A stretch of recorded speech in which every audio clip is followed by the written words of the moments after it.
Hi, welcome.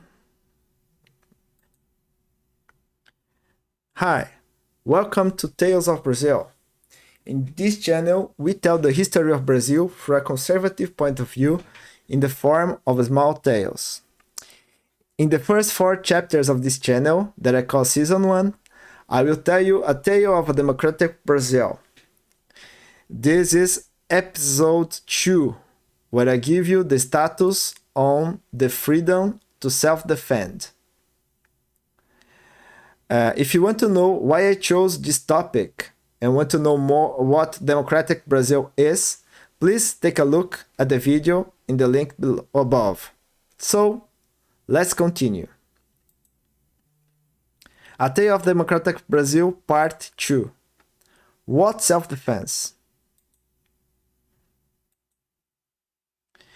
As I told you in the other episodes, there are main three freedoms I think we have any civilized country, developed country should have to be considered developed. So the first one is economic freedom, and as we saw on the last episode, link above, we have no economic freedom in Brazil, right?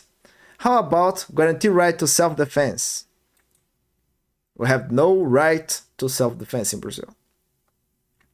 In 2005, almost 70% vote of the people of Brazil voted that Brazil should allow weapons to be sold, right? This vote was proposed by the Congress in a law that asked people for a full restriction to possess firearms, right? So people manifested against the full restriction. Actually, they are manifesting against restrictions at all. But after that vote, the possession of firearms were kept highly restricted, right?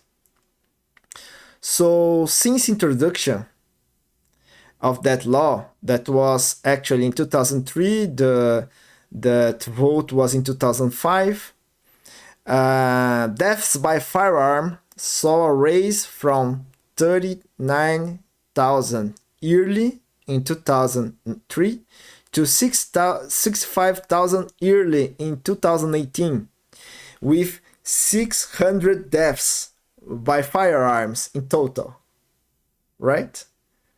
Almost a mass murder. And the conclusion that we take is that firearms that kill in Brazil nowadays are not legally bought, right? But no one cared, especially the auto-denominated democratic institutions, right? With no significant changes in the law until 2018.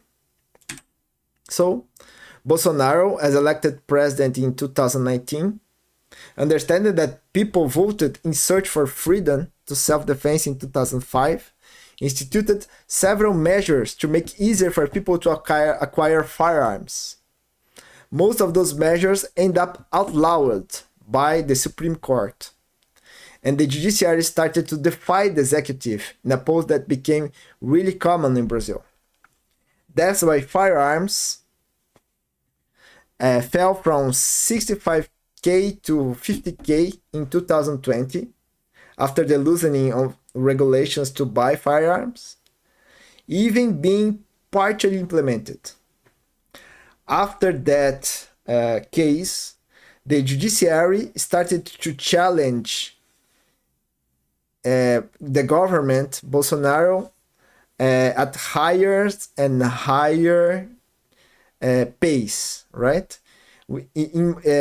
There is a statistic that in more than 100 occasions, they